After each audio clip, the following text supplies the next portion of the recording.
Labor Day once marked the start to the campaign season, but Beto O'Rourke and Ted Cruz have been campaigning for months now. Now the national spotlight is on the Senate race in Texas. News Channel 9's Susie Castillo explains. While native El Pasoan Beto O'Rourke is focusing on the Senate seat, he's becoming a national figure for Democrats, even being viewed by many as a potential presidential candidate. Social media may have a lot to do with his popularity.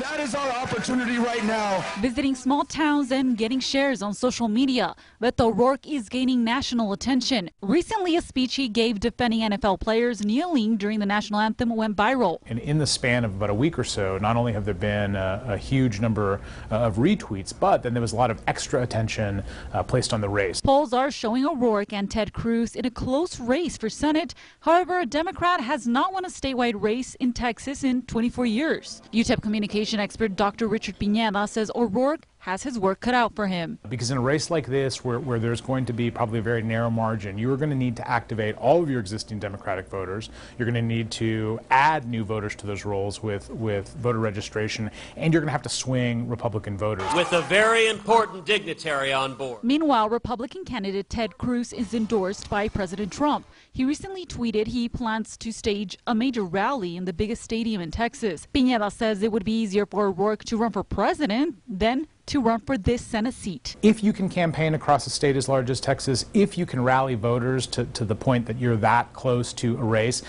going to a state like Iowa would be a drop in the bucket. Going to a state like West Virginia would be a drop in the bucket. Magazines suggesting he could be a Democratic vice presidential pick for 2020 or even president. I'm quite sure that Congressman O'Rourke didn't start this process with an eye towards running for bigger office. I assure you that if this doesn't pan out in terms of winning this election, I do think he's going to get a lot of attention from the National Democrats, who are going to try to encourage him to bring some of that magic to the rest of the country.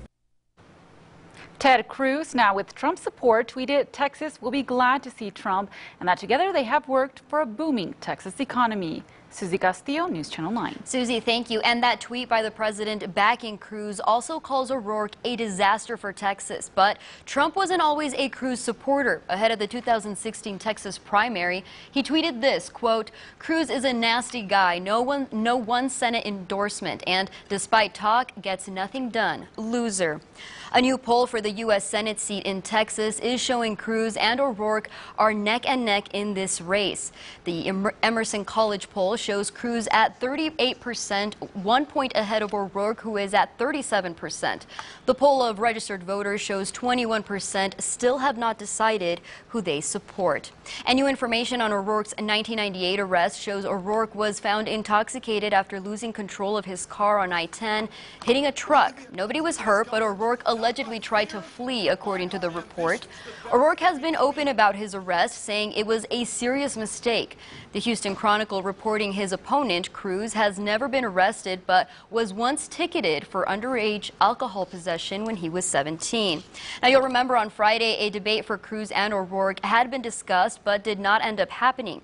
The proposed debate, which was supposed to be in Dallas and the first of 5 debates, did not go through, according to O'Rourke, because he said Cruz's campaign was dictating when and where the debates would happen.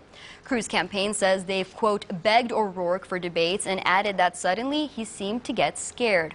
And by the way, this week O'Rourke is going to make an appearance on the Ellen DeGeneres show. He'll be on this Wednesday, September 5th, which you can only watch right here on News Channel 9 at 4 p.m.